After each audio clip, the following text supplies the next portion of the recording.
filtrlangan suv va 15 grammlik kapsulaning qadoqlangan suv holatigacha bo'lgan jarayonni bilish sizga qiziqmi? Unda biz bilan ketdik.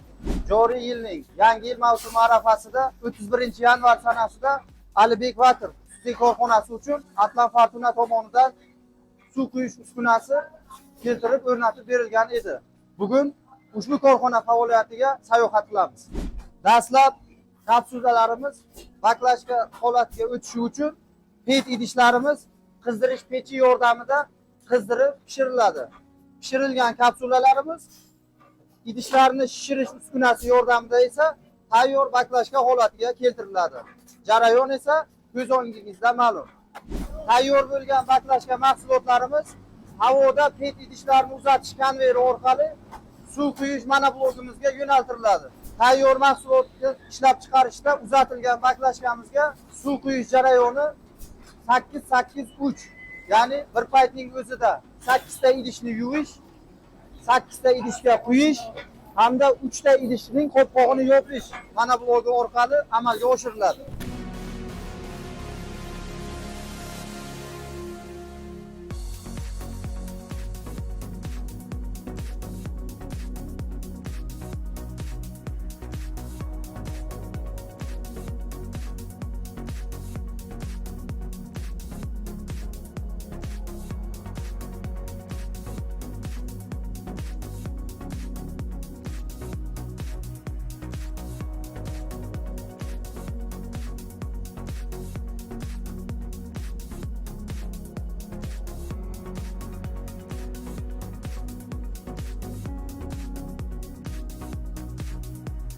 Liniyamizning aynan final qismi tayyorlangan idishlardagi suvlar uchun muddatlarni qayd etish hamda qadoqlash qismiga yetib keldik.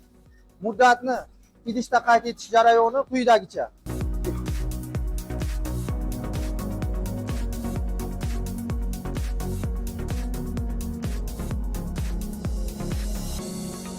Filtrlangan suvning qadoqlangan holatga kelishi yuqoridagi tartibda amalga oshadi. Sizga ham shu kabi liniya va unga oid uskunalar to'g'risida suv biznesiga oid savollar paydo bo'lsa, quyidagi raqamlarga murojaat qilishingiz mumkin.